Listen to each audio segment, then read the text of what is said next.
Hi friends, we are going to start with new and very interesting topic of climatology.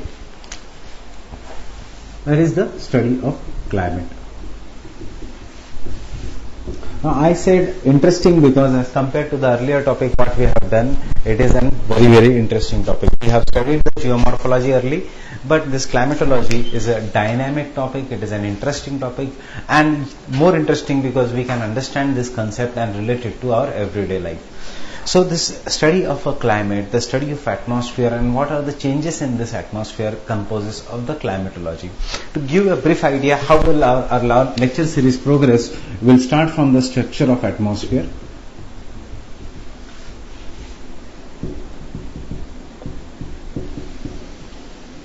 We'll then go to insolation and heat budget.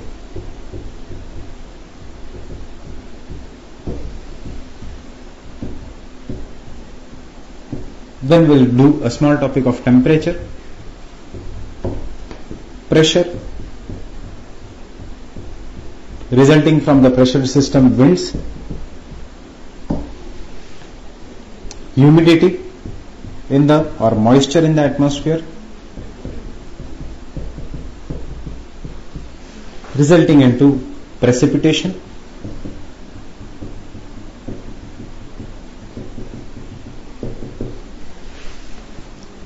this all clouds, air masses and fronts, and some of the atmospheric implications of this in the terms of cyclones,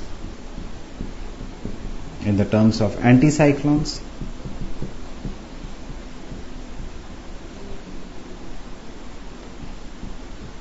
and other weather phenomena. So we are going to study these different topics this is just a broad outline of how our climatology will go, and it will be much faster as compared to the earlier part, that is the geomorphology part, and also I promise you that it will be very interesting as compared to the geomorphology part.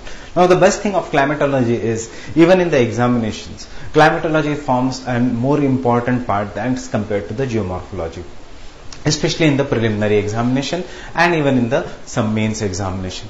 Plus you are more expected to get an essay on climatology if the essay is something on geography, or we are expected to get an essay on the urban part of geography, that is the human geography part. But if the essay comes on the physical part of geography, obviously it will be on the climate change. We will study here some of the important facts related to the environment. Here some of the important facts related to the pollution part. So these are the important facts in which we will study the climatology. The study of a climatology in detail will also help you in understanding the environment and ecology portion. Why at that? Or we can correlate the environment and ecology biomes part with the climatology part. So this climatology is very important, and as we are all subjected to geographical condition, here the climatology plays a very important role, because the geography, physical geography determines our human geography or economic geography. It is not as if that we will cover ourselves with 3 or 4 different layer of clothes if we are staying in the equatorial region, or if we are staying in the hot region, or it is not exactly vice versa. We won't cover ourselves with very fine single layer of cloth in cold polar regions. What is our economic criteria will also depend on the weather and climate of the region. Why I am saying economic criteria? Because you do not expect rice to grow in the Rajasthan region. Similarly, we do not expect wheat to grow in the Konkan or West Bengal region, or in the Sundarbans region. This all have some of the specific facts determined by the climate. We won't expect tea and coffee to grow in the top layers of the Himalayas. Tea and coffee require some kind of a climate, hot, humid climate. So it will grow in some specific regions only. So thus the climatology will impact our economic life. It will impact our mostly agriculture life. It will impact the soils in the region, and overall it will impact the industrial processing regions.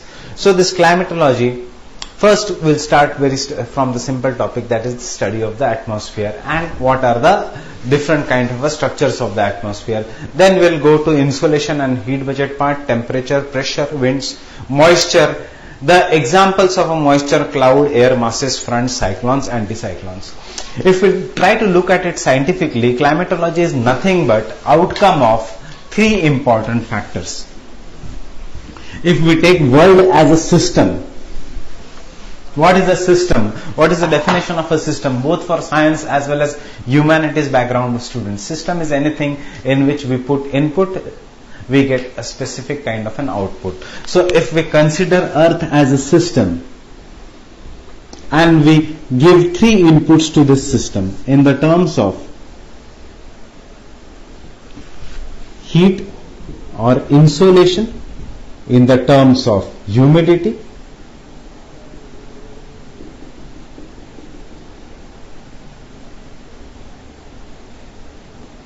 and in the terms of pressure,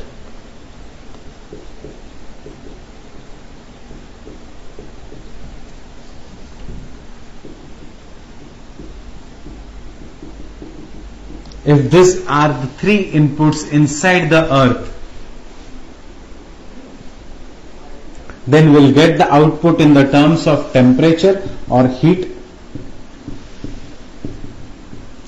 which will drive the moisture content or humidity, or we can say precipitation or rainfall,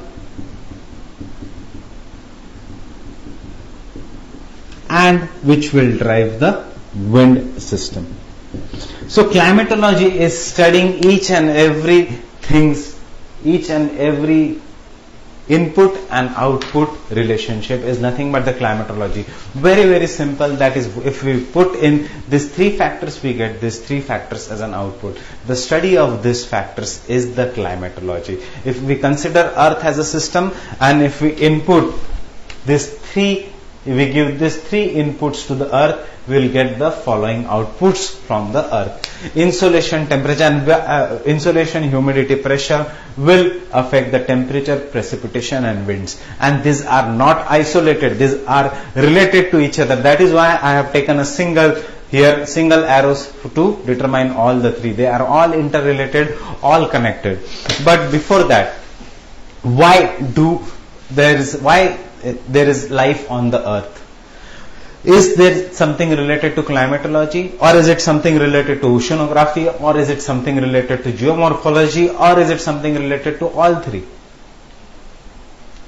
The life on the Earth is sustained. Obviously, all three will be little bit related, but the most you can say closer relationship is due to the climatology. That is, there is a presence of atmosphere, there is a presence of gases, there is a presence of some kind of an covering on the Earth which supports life system on the Earth, which supports oxygen which is required for support of life system on the Earth. There are some kind of you can say atmospheric gases or conditions which support the presence of liquid water on the Earth. And the presence of liquid water is one of the most important necessity for sustaining life on the Earth. In fact, what we are doing, we are sending Kepler telescope, we are sending the Kepler in the outer zones and finding why is there any kind of a presence of water in the form of liquid on the outer space. If we find the presence of liquid in the outer space, that means life form will be possible. So the area where such life form will be possible, where the atmospheric conditions are similar to that of the Earth. So obviously Earth is at some kind of a specific distance away from the Sun. Similarly, there can be other planets in the solar system which will be at a similar distance from the Sun, from the respective Sun, from the respective star. Such a zone where there can be a different planet is known as a Goldilocks zone. So what is Goldilocks zone? Why Goldilocks zone is becoming important? Because of the presence of why there is a life on the Earth, atmospheric conditions. Similar atmospheric conditions, maybe life will be present somewhere. Mayan civilization. one of the oldest civilization. If you want to see, you just search on the YouTube or search on the net and see the sculptures of the Mayan civilization.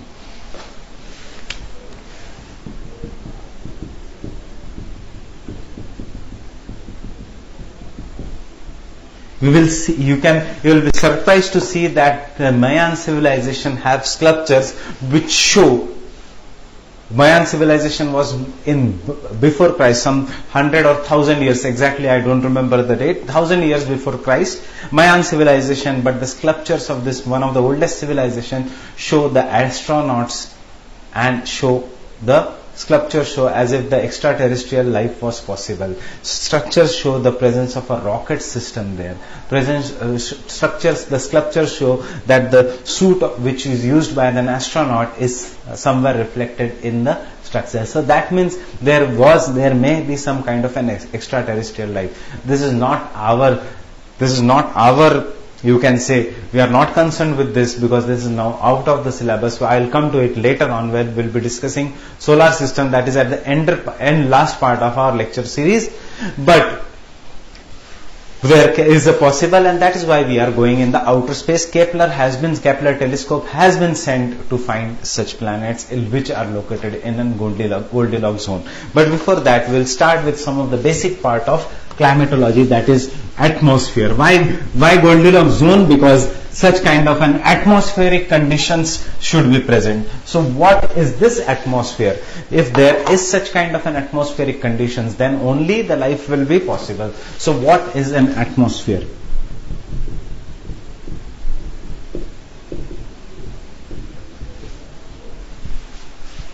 We have finished with the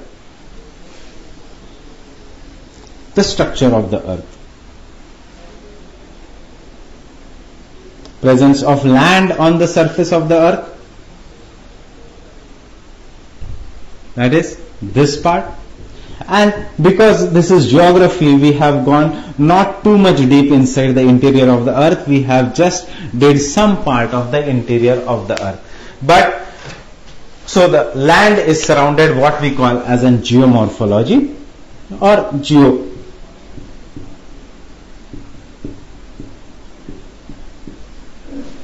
And then there is this part which is known as an oceanography part, that is the presence of water here. We have not done this topic, oceanography. Now the third part is there is an envelope, gaseous envelope, or we can say there is a gaseous covering on the surface of the earth.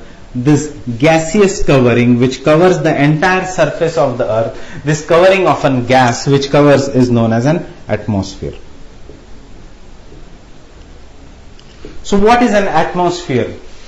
Atmosphere is a gaseous covering which surrounds the earth or which covers the earth. It is like a protective layer around the earth. And this gaseous covering which covers the earth which covers the earth and supports numerous life forms on the earth, supports climate on the earth which makes this life forms possible, supports different kind of seasons on the earth, is known as an atmosphere. So what is an atmosphere? First, because it is a climatology lecture, the basic definition, what is an atmosphere? So what is atmosphere? It is a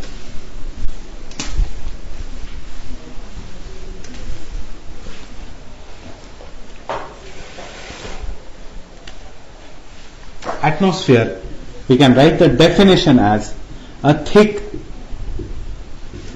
gaseous envelope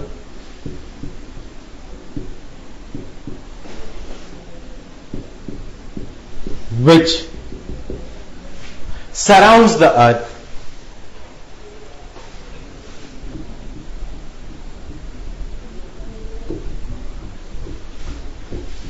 from all sides.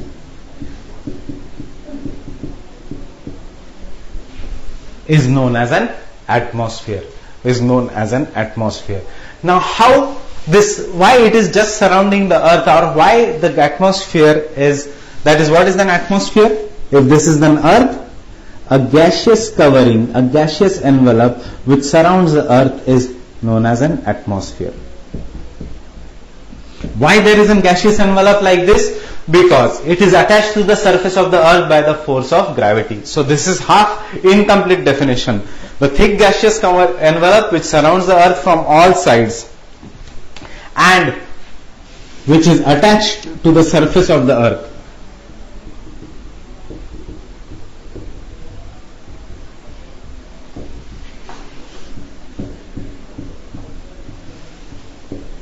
Which is attached to the surface of the earth.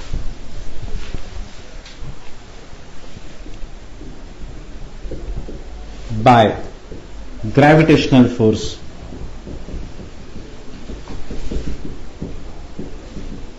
By gravitational force is known as an atmosphere. Is known as an atmosphere. So this is the definition of atmosphere, and the study of the atmosphere and as I said, various inputs in the atmosphere and the relating outputs is known as climatology. And in last part we will study the effects of nowadays, very important question from important component. Even if you are a world citizen, Indian citizen, world citizen, and responsible, or you can say thinking person, or you are a student of UPSC, climate change is an effect, is one of the most important topic which you should know. So that will come at the end part. First, the study of an atmosphere. A thick gaseous envelope which surrounds the earth from all sides and which is attached to the surface of the earth by the gravitational force is known as an atmosphere. Now what is the importance of this atmosphere?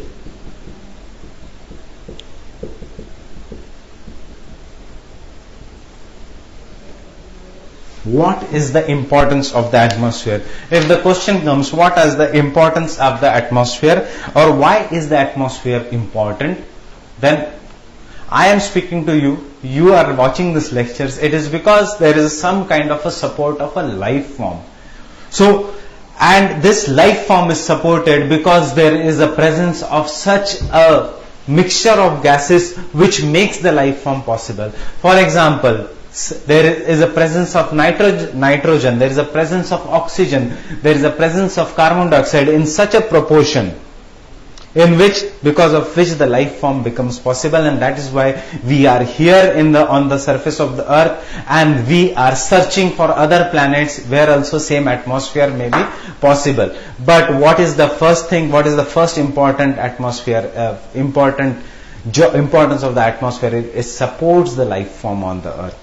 What we call as an biosphere, or we call it as a biospheric ecosystem. Why biospheric ecosystem? Because we do not live in isolation. We for people who are living on this, you are watching the lecture, I am giving here the lecture, I am interacting with you. So the interaction between the human beings. If I go down, if I go out from the lecture hall, if I walk on the roads, I will be interacting not only with different kind of human beings, but being a country, I also maybe interact with a cow which crosses my road. So a life form which is not of a human species. That is why we are a living community which is interacting, but not just that interaction. I also have to live with, for living I also have to intake and gas. Oxygen. If there is too much pollution on the earth, it affects me. So the interaction by the community, that is between different organisms of maybe same species or of different species, and the surroundings, that is the surrounding environment, that is the abiotic life form, that is nitrogen gas, oxygen gas which we are taking. These are not living things. Oxygen is a gas, it does not have life in it. So the interaction between the living and non-living is an ecosystem, and the biospheric ecosystem is in the atmosphere. If this is the earth and if it is surrounded by an atmosphere, we are not concerned with this entire atmosphere. We will be concerned only with the top, this layer. That is, if this is the entire atmosphere, we will be concerned with only this part where the life form will be possible.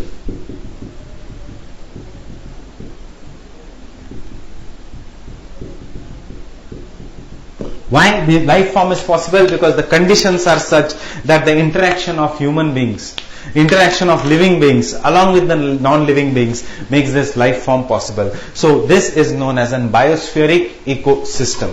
So what is the importance? One of the first importance of an atmosphere is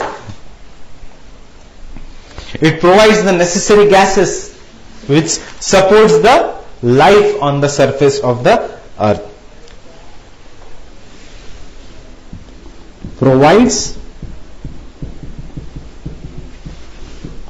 all necessary gases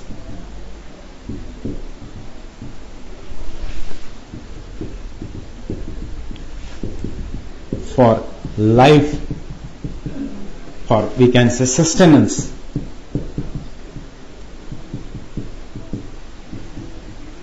of life on the surface of the earth.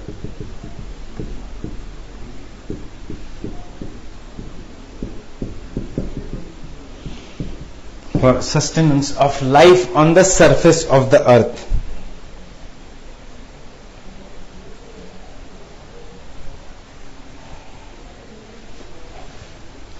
So had there been no atmosphere on the surface of the earth, what would have happened? Had there been no atmosphere on the surface of the earth, life would not have been possible. So our surface of the earth would have been barren like the surface of the moon. What is the difference? The moon is a satellite of the earth, but there is no life on the moon. Why? Because there is no atmosphere on the moon. In the absence of atmosphere,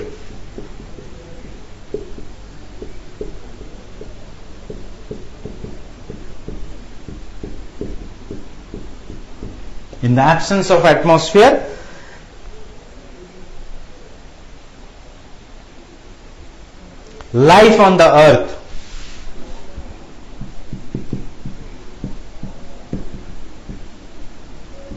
would not have been possible.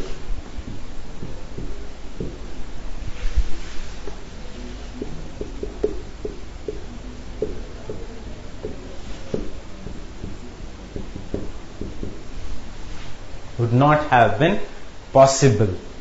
That means biospheric ecosystem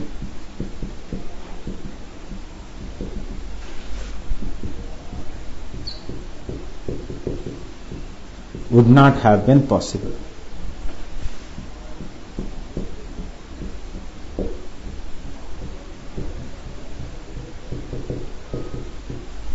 So this is the first importance of the earth.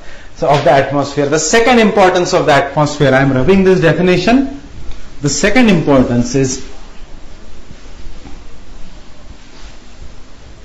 we generally, if you are living in the tropical part of India or maybe any part of India, nowadays, especially nowadays, there is too much of a bombardment from the advertising industry, UV creams or the shield sun protection screens, sunscreens, etc. Or why we apply these creams on our body? To protect ourselves from UV rays. We use glasses, anti-reflecting glasses to protect ourselves from UV rays. So why this UV rays? Because the sunlight also contains infrared and UV rays. It is the presence of ozone layer in the topmost layer of the atmosphere which protects the or which absorbs the UV rays and does not allow large amount of ultraviolet rays from reaching the earth. So obviously this ozone is a part of atmospheric gases and it is a part of atmosphere. So second importance of atmosphere is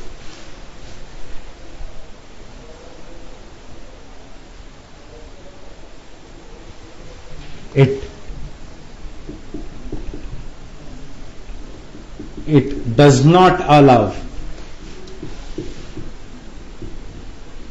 harmful ultraviolet rays. It does not allow harmful ultraviolet rays to reach the Earth's surface.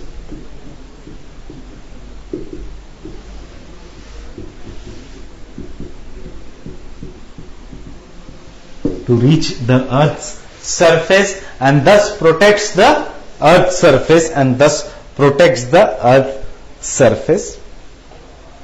So the importance of the atmosphere is it provides all necessary gases for sustenance of life, what we call as an biospheric ecosystem or biosphere, and it does not allow the harmful ultraviolet rays from reaching the Earth's surface. Why it does not allow? Because there is a layer in the structure of the atmosphere which is known as an stratosphere, which has a concentration of ultraviolet rays, and it takes up this ultraviolet rays. It absorbs this ultraviolet rays.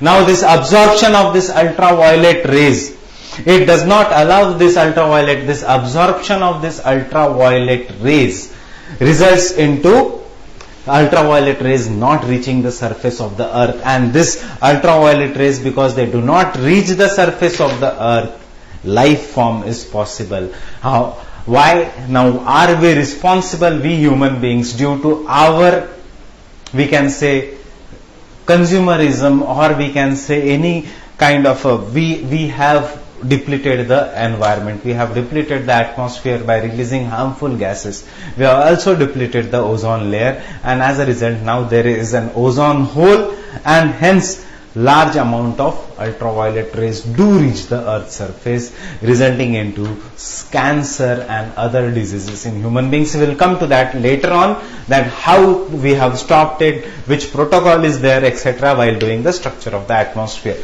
So this atmosphere, the importance of the atmosphere. Now, what is the height of an atmosphere?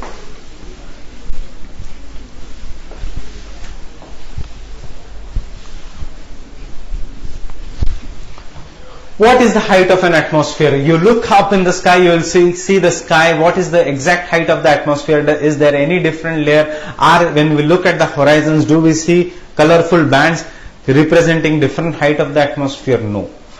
The height of the atmosphere is actually, we don't know the exact height of the atmosphere. We think that height of an atmosphere is approximately around 16,000 or around 29,000 kilometers from the surface of the Earth. So there is the height of the atmosphere is very vast, but we are not concerned. Can you go up in the sky and live at the height of 16,000 kilometers or 29,000 kilometers or even 1,000 kilometers?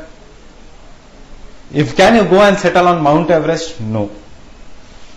It is very difficult. Siachen Glacier, the government of India spends so much, large amount of budget is spent to support the soldiers which are present on the highest battlefield in the world, that is the Siachen Glacier. See, look, Google or see in your atlas, what is the height of a Siachen Glacier? Is it 1,000 kilometers away, or it is 1 kilometer away, or it is 10 kilometers away from the surface of the Earth? We cannot. It is only the lower part of the Earth which supports the life form. So, if the height of the atmosphere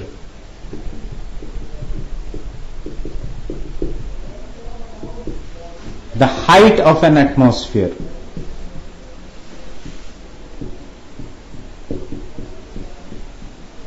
is between 16 to 29,000 kilometers.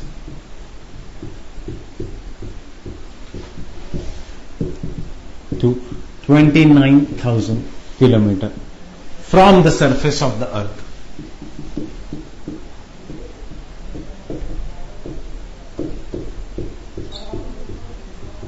From the Earth's surface, but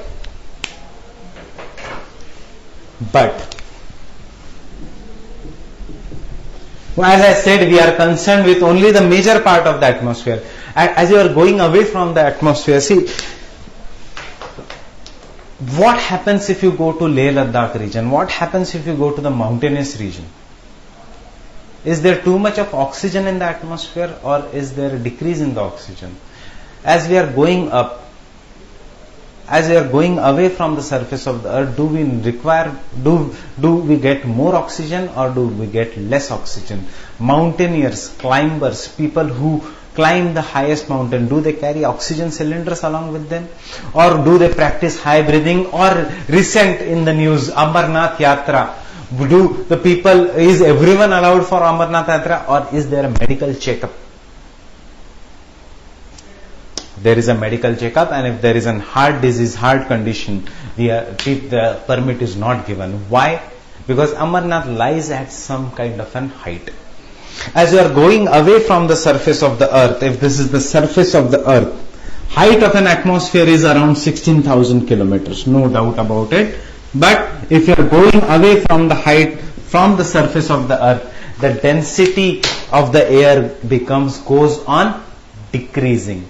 The air is becoming less and less dense. It is becoming rare or rarefied. And as a result, when we go on the top of a mountain, there is less oxygen and we experience breathing difficulties when we go on the top of a mountain. So, though the height of the atmosphere is between 16,000 to 29,000 kilometers, we are not concerned with this height. We are concerned where the life form is possible. Up to the lower part, up to lower 29 kilometers, where the life is possible. And 97% of the atmosphere is concentrated in this lower 29 kilometers. Why I am saying 97% atmosphere? Because यहाँ पे atmospheric density is very high, बहुत ज़्यादा dense है, and इसलिए life form is possible. इसके बाद though height is more, it is becoming rare. It is becoming less and less dense. So the height will be there, but becoming less dense. What is the practical implication in the mountainous regions? As we go up, we are going in the area where there is less and less dense air, and we experience breathing difficulties. So the effective height of the atmosphere, but 97% of the atmosphere,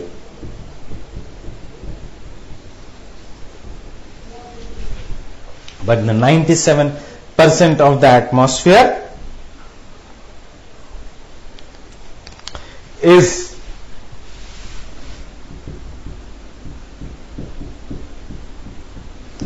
confined to height of 29 kilometers, and 50% of the atmosphere, and the 50% of the atmosphere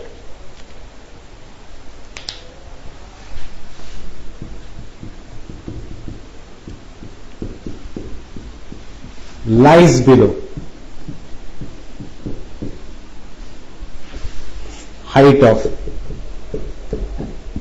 5.6 kilometers from the surface of the earth. So these are the important facts you should know. What is the height of the atmosphere? 16,000 to the 29,000. There is a very high upper limit, but most of the atmosphere lies below 30 kilometers. In fact, below 29 kilometers. How much? 97%.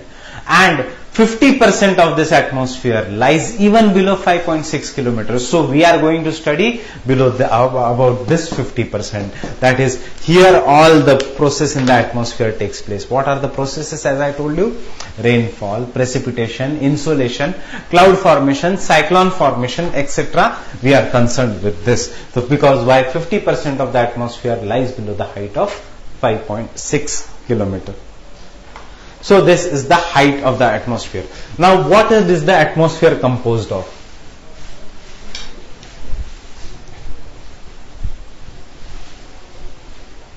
If you go out and take an open air, what will be the composition of the atmosphere? Composition means what is the atmosphere made up of? We know that the atmosphere is made up of gases. Because we sweat, we know that the atmosphere is made up of water vapor, and because there is dust particles, and when the sunlight enters the dark room, you can see large amount of dust particles being suspended in the air. We know that the atmosphere is made up of particulate matters or small tiny dust particles. So what is the composition of atmosphere?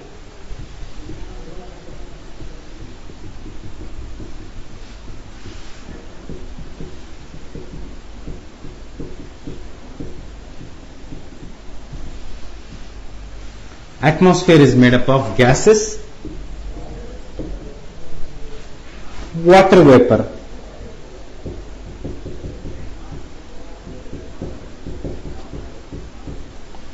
and lastly particulate matters or small tiny particles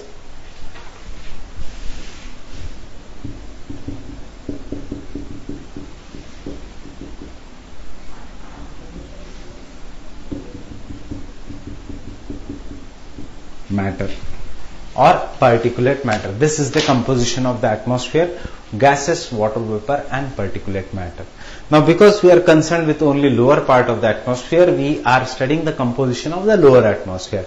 Lower atmosphere is made up of gases. What are the different kind of gases present? Oxygen is there, nitrogen is there, carbon dioxide is there in different proportions. Water vapor is also present. Now if you are living in Chennai, if you are living in Mumbai, if you are living in Kerala, on other hand, if you are living in Rajasthan, if you are living in Punjab, if you are living in Haryana, depending on which season you are watching this lecture. Obviously, if you are watching this lecture right now during the monsoon season, there is high amount of water vapor and that is why there is rainfall. But if you are supposed to watch this lecture in December, the amount of water vapor will be less. The air will be dry. Why air will be dry? Because there is no water vapor. What is the practical implication? We use cold cream to make sure our skin is moisturized because there is no water vapor in the atmosphere. The atmosphere is dry. And there is, or if you are living in the coastal regions, for example, Chennai, Tamil Nadu, Chennai, as I said, Kerala, Mumbai, any of the coastal regions, there will be a large amount of humidity in the atmosphere. That is, there is large amount of water vapor in the atmosphere. So this amount of water vapor in the atmosphere, unlike gases, this keeps on varying according to the seasons, according to the area where you are living. As I said, if you are living in Chennai, Kerala, or Mumbai, or if you go down near the equator, the amount of water vapor goes on increasing. If you are moving away from the equator, if you are going towards the polar regions, the amount of water vapor will keep on decreasing. So the water vapor depends on the latitudes, the water vapor depends on the seasons. And the small particles, dust particles, ash, many other things which act as salt, pollen grains, this all make up the particulate matter. So the atmosphere is composed of gases, water vapor and the particulate matter. Now first studying the gases in detail.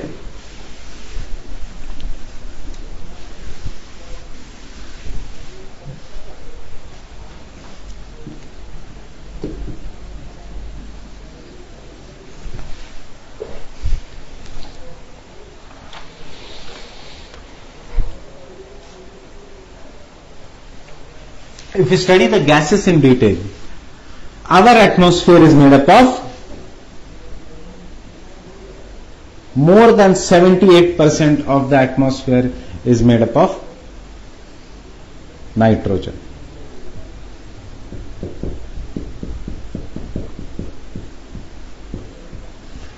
%21% of our atmosphere is made up of oxygen.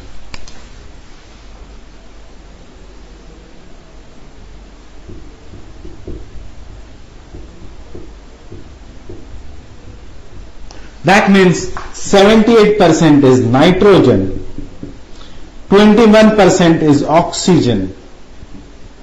Can we say 99% of atmosphere is made up of nitrogen and oxygen. 99% of our atmosphere is made up of oxygen and nitrogen. The remaining gases are argon,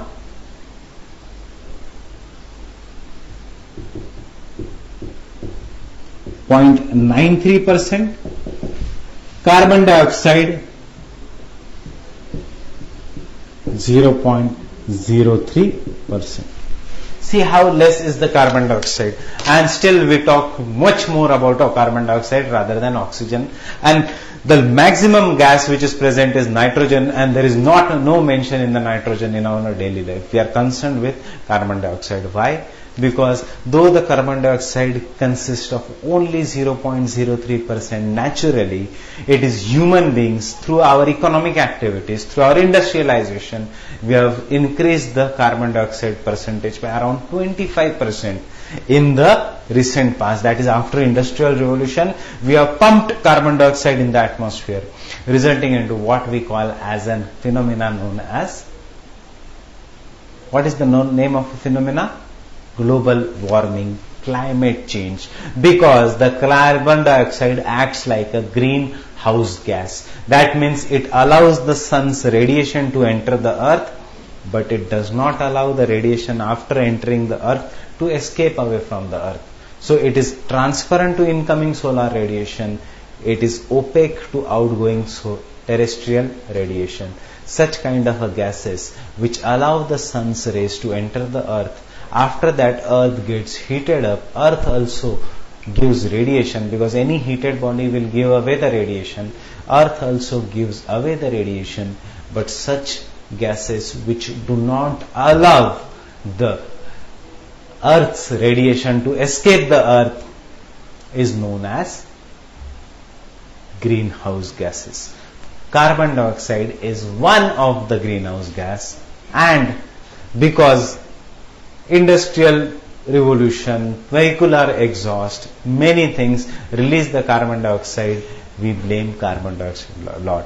Kyoto Protocol is for reduction of a carbon dioxide.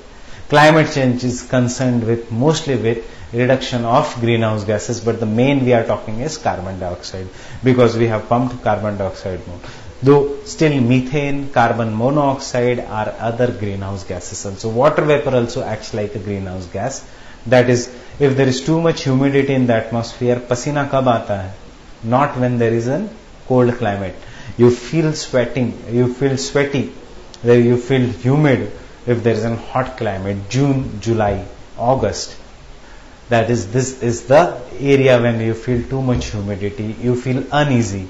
If during the April and May season, even the temperature is very high, but still you can sit under the fan or cooler and you will still feel better. But if you put on your cooler, if you put on your fan, if you put on your cooler during the month of June, July and August, the room will become unbearable.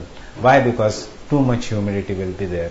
Too much humidity is not possible, is not conducive for human life, because humid water vapor also acts like a greenhouse gas. So coming to that later on, we'll do it. So composition of the atmosphere. Atmosphere is composed of 78% nitrogen,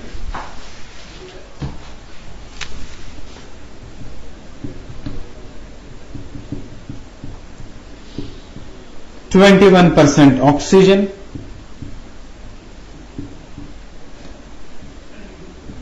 0.93% argon, 0.03% carbon dioxide, 0.03% carbon dioxide,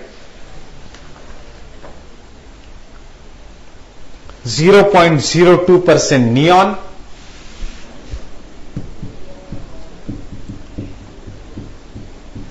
0.02% neon, 0.005% helium,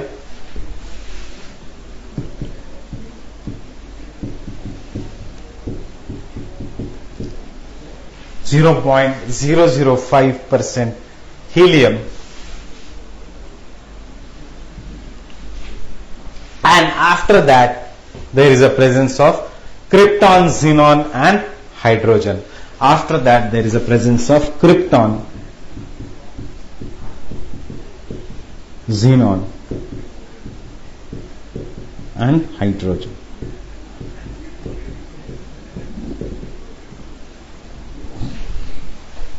This is how our atmosphere is made up of. It is made up of different kind of gases. It is also made up of trace elements of krypton, xenon, methane, etc. are the trace elements. Now what you have to remember, you remember these two is they consist of 99%. After that what? Argon, and after that carbon dioxide, and then is the neon. Helium, krypton, xenon are the trace elements. Krypton, xenon, methane, they are so less you don't remember their percentage. They are trace elements. They are found in the traces or in the very, very low format. So you don't have to remember what is their composition. But remember that the composition of nitrogen, oxygen, sorry, I made a spelling mistake.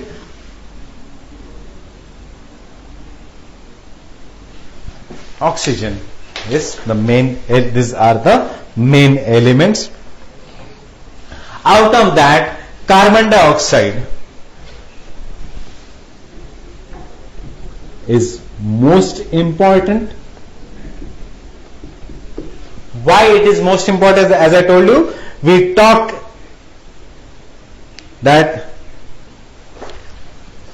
more about carbon dioxide is most important.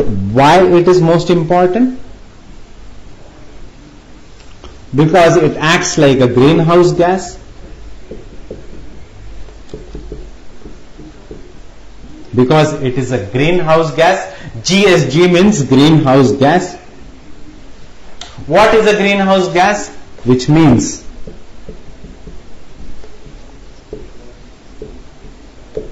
it is transparent to incoming solar radiation, while it is opaque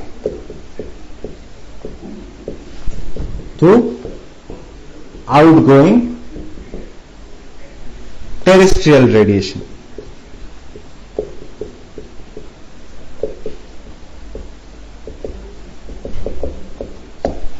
It's opaque to outgoing terrestrial radiation. What does this mean? This means that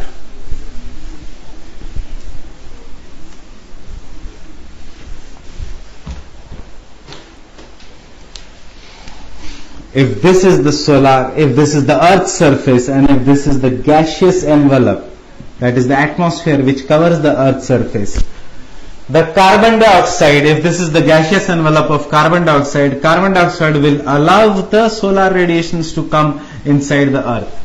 The solar radiations will heat up this surface of the Earth, and after heating up the Earth's surface, because of heating, it will give away the terrestrial radiations. After the heating, the Earth will get heated up, and any heated body gives out radiations. If you heat up water and if you take up your hand near the water or near a hot vessel, you will feel the heat from where the heat is coming through. The heat is coming through radiation. So as a result, even the Earth which gets heated up due to sun's energy, it is giving out radiation. Now this radiation is not allowed by the carbon dioxide to escape. It is reflected back. This radiation, it is reflected back. It will be reflected back inside the atmosphere, heating up the lower atmosphere.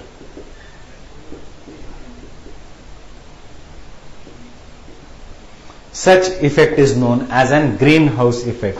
So it is transparent, carbon dioxide or any greenhouse gas, it is transparent to incoming solar radiation. Now look at this figure. The incoming solar radiation, if you remember physics, if you remember your school days, any heated body which is having very high heat, it gives away radiations in the form of short waves.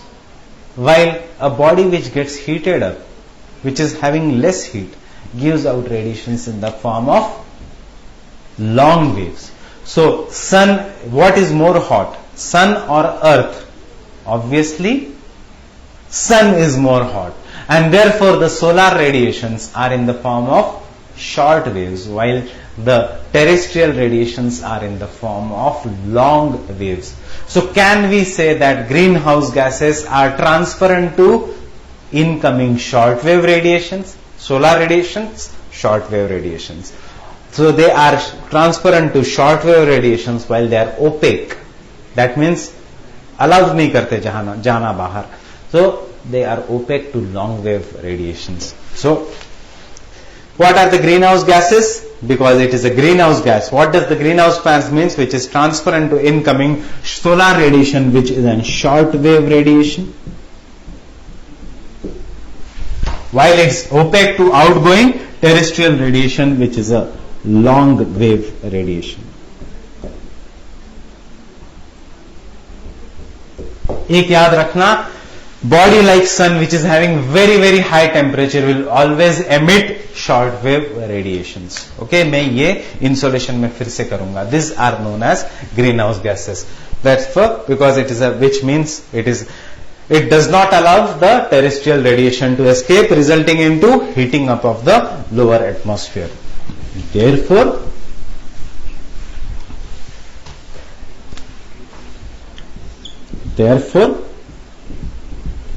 carbon dioxide heats up lower atmosphere. Or we can say any greenhouse gas heats up the lower atmosphere. What are the different greenhouse gases? One is carbon dioxide, the other is methane, one is carbon monoxide. This all are CFCs. That is, these are the different kind of CFCs which we use in deodorants, which we use in refrigerators, chlorofluorocarbons, hydrofluorocarbons. This all act like a greenhouse gas. Water vapor acts like a greenhouse gas. I will give you the list in the attachment for the different greenhouse gases. So, therefore, it heats up the lower atmosphere, resulting into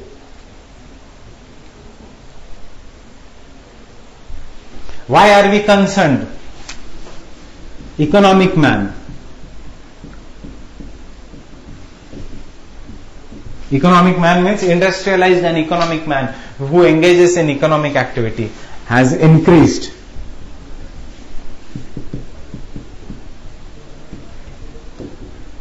The proportion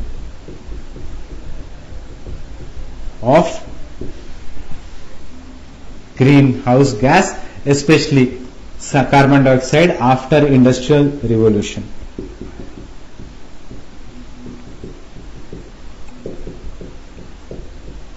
Resulting into global warming.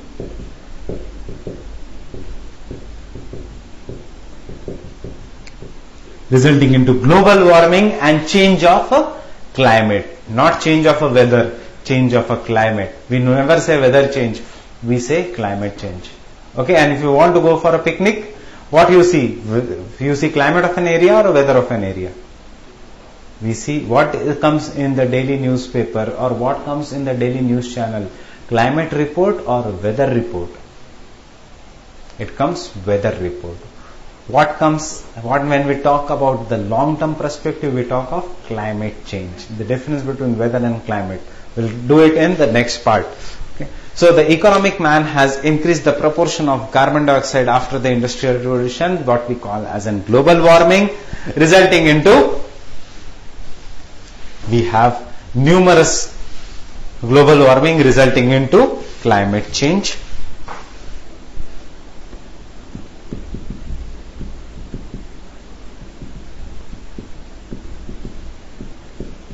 Now, to stop the climate change, what we had? Kyoto Protocol.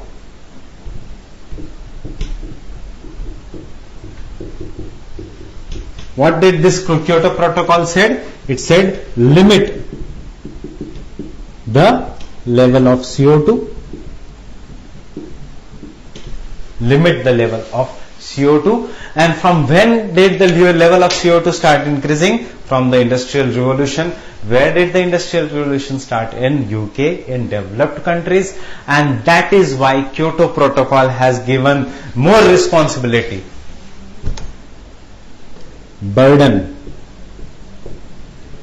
on developed or Annex 1 countries. Annex 1 countries, which are, that means developed countries.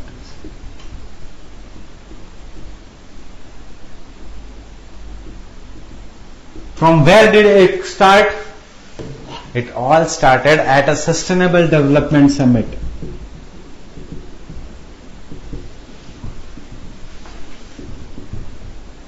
Or Earth Summit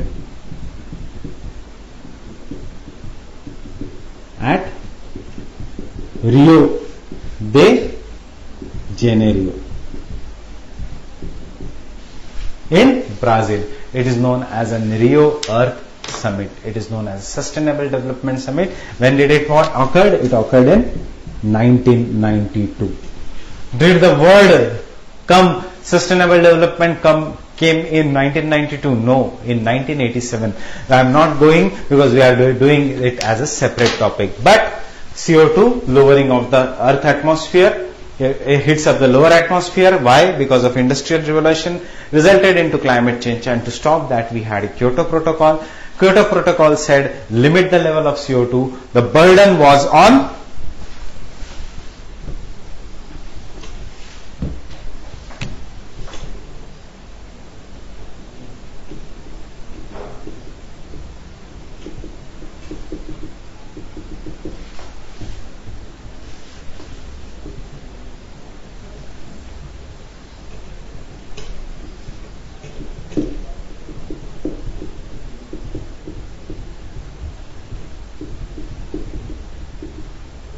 or Annex 1 countries.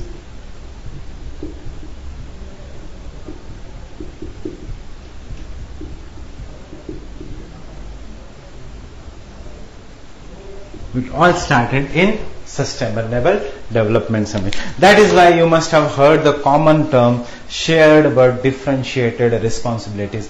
What is the shared responsibility? We all human beings have to limit the carbon dioxide level. We all are responsible.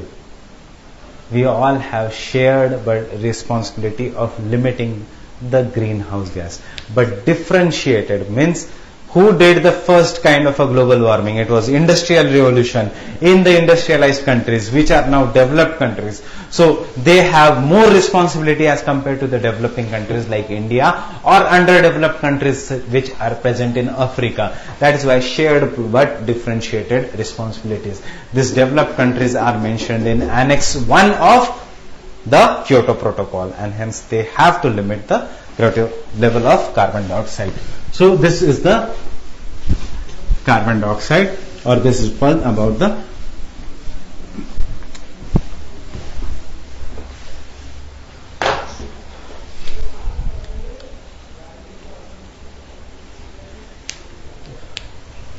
we were doing of the composition of atmosphere gases, then we went to carbon dioxide, come back to the composition of atmosphere. The second important component of atmosphere is water vapor.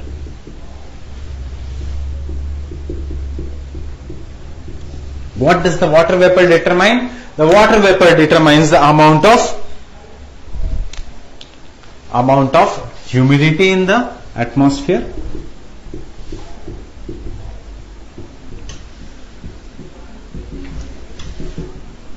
It determines the amount of humidity. Is the composition of water vapor same or changes? It is variable. Amount of water vapor keeps on changing.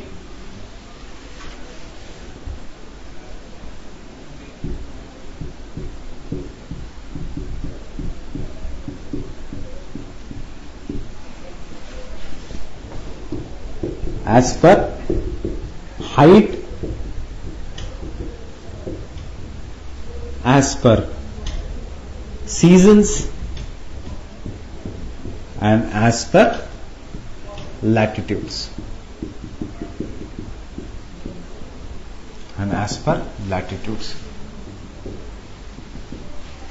So the amount of water vapor is not constant, it changes as per seasons, as per height, and as per latitude. 90% of water vapor, what I said, as per height, 90% of water vapor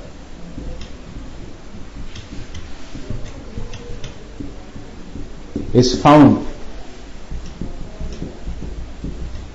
up to height of 5 kilometers.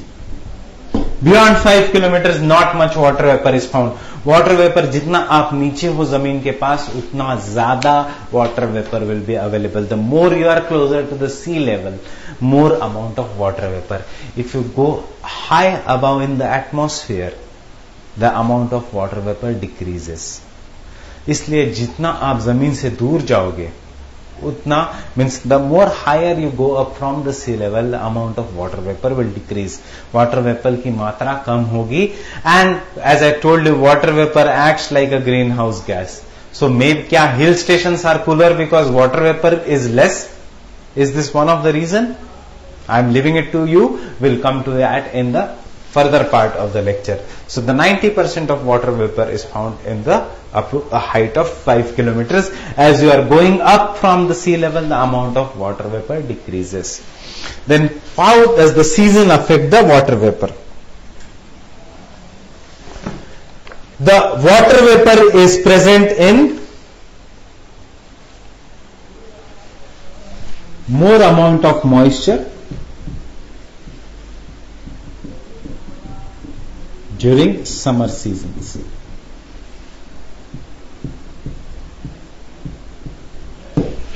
That is, during the summer season, we are right now in the monsoon season. Monsoon, the climate is hot. It is a hot, wet kind of an climate. So there is more amount of water vapor, and isliye we get rainfall. So higher amount of moisture during the summer season. And latitudes, the closer you are to the equator, there is a more and more amount of water vapor.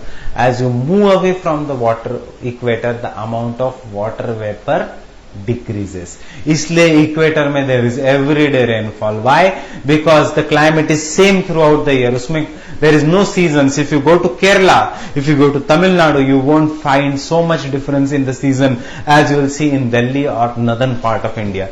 क्योंकि अंडमान निकोबार में जाओगे तो और similar kind of an season. Why? Because you are going nearer to the equator. So why nearer to the equator? Because water vapour is present. Water vapour की वजह से there is high heat and humidity throughout the year. उसकी वजह से there is a same kind of an temperature throughout the year. There is same kind of an season throughout the year. Hot and humid season. Such an area which has same kind of a season throughout the year is known as an equatorial type of a climate. So the latitudes,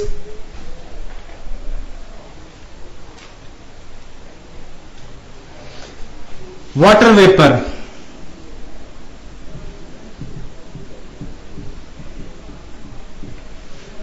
content decreases as you move away from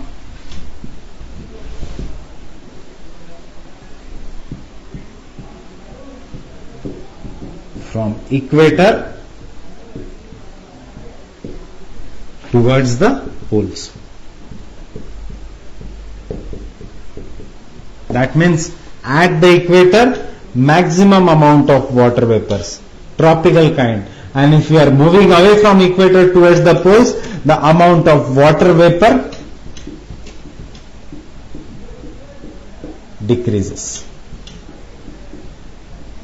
As we move away from the equatorial regions to the polar regions, the amount of water vapor will keep on decreasing. What is the importance of water vapor? As I told you,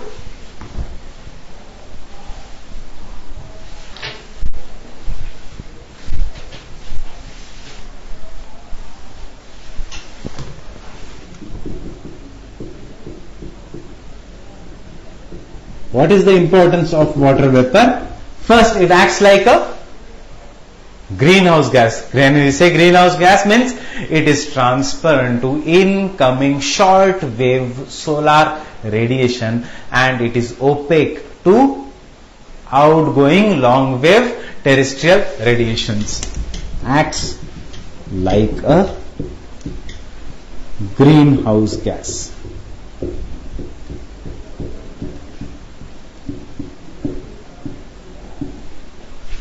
Acts like a greenhouse gas. Therefore, when it is acting like a greenhouse gas, means therefore it helps in heating. It helps in heating the surface of the earth.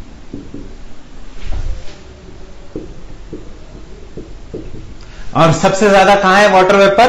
90% of water vapour is present below 5 kilometers surface of the earth and therefore and lower atmosphere.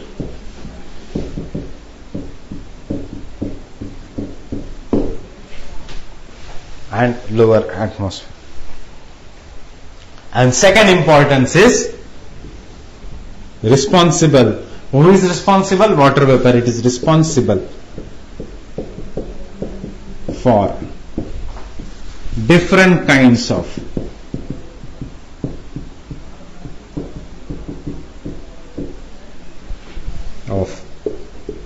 condensation and precipitation.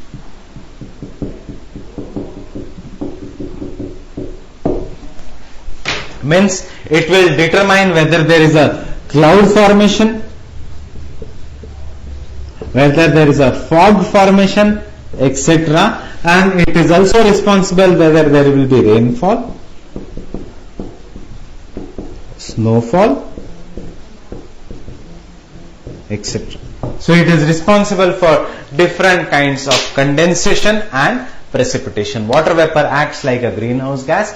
It helps in heating the surface of the earth and lower atmosphere, and it is responsible for different kinds of condensation and precipitation. The third important composition of atmosphere is particulate matter.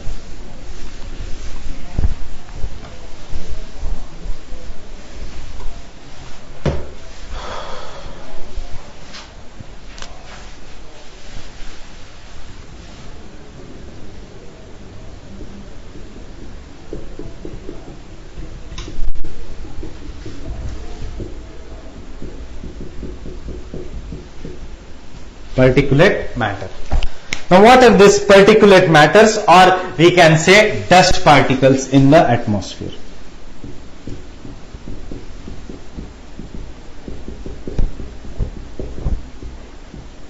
Or dust particles in the atmosphere. Now this includes smoke. What does this include? This includes smoke, ash, pollen grains, salts, different kind of salts, meteoritic dust, etc. That is natural also, and some of the man-made also. When truck passes, it gives out large amount of black. You can smoke, it goes out in the atmosphere. Chimneys, fly ash in the coal factories, which is harmful to us. This fly ash comes out, and all these dust particles, the jitna zyada dust particles hai, it is harmful to us. But dust particles are always present in the atmosphere. Or some small a very fine amount of dust जो हमने geomorphology में की, lowest, it is carried out for long distance. So these are the different kind of very small microscopic, hygroscopic particles. Very fine minute particles are dust particles or particulate matter, and it can include pollen grains, it can include smoke, it can include ash. जितना ज़्यादा dust particle उतना ज़्यादा is the problems of us. Now the industrial pollution, it has increased the dust particles. For example, fly ash from the coal factories, or you can say carbon monoxide from the factories, carbon monoxide from carbon dioxide, or we can say different kind of a soot or smoke from the factories. Even the car exhaust, hum smoke because of the car emissions, vehicular emissions. We are increasing even the particulate matter. What is the importance of this particulate matter? Artificial rain क्या होती है? We are spraying salt particles, we are spraying silver iodide inside in the upper atmosphere. So if these dust particles are present in the upper atmosphere, so water vapor, when it goes up and it cools down, water after cooling becomes ice or snow. Water after evaporation is makes into water vapor. So water vapor, when it goes up, it cools at this rate, and around this dust particles it forms small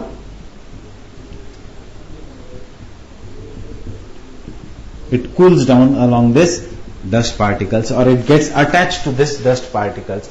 Numerous droplets of water vapor come together to form a small cloud. Millions of cloud come together to form large cloud, and this large cloud then gives rainfall. So what is the importance of this particulate matter or dust particles? They act as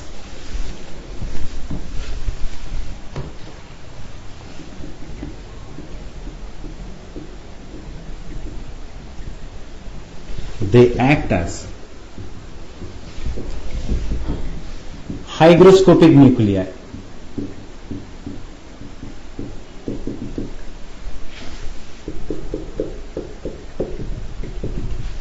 Hygroscopic nuclei around which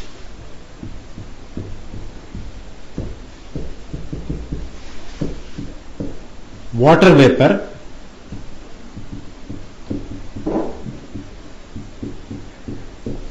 vapor cools and condenses to form clouds.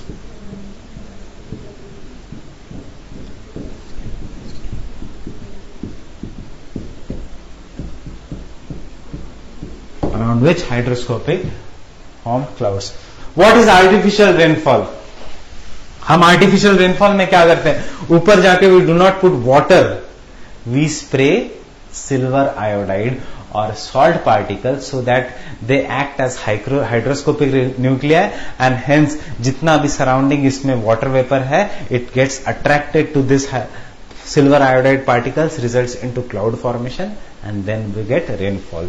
So in artificial rainfall,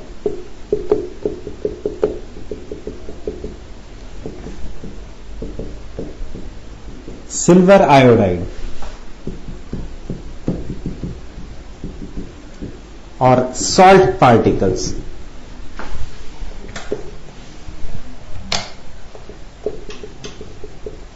are sprayed, which act as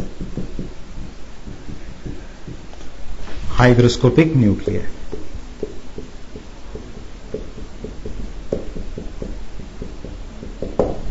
Around which there is a formation of clouds.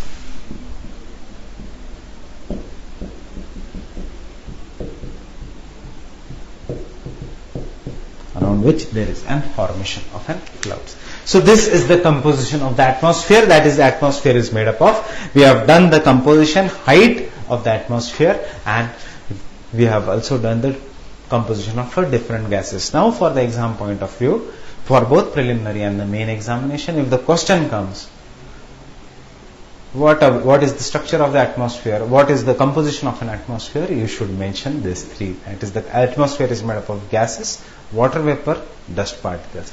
In the gases, know the composition of top three gases. It should come to your mind: nitrogen 78%, oxygen 21%, argon 0.93%, carbon dioxide 0.03%, then helium, neon, krypton, etc.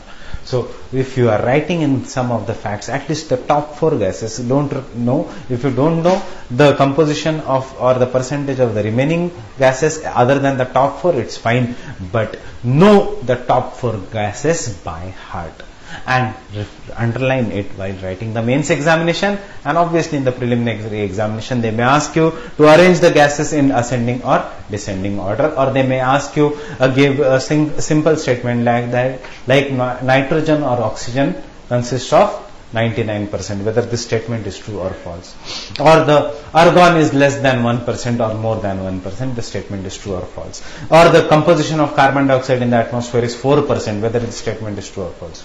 False, it is 0.03%. Okay. So our next topic will be the structure of the atmosphere. Okay. So till that time, thank you. You keep on revising the lecture.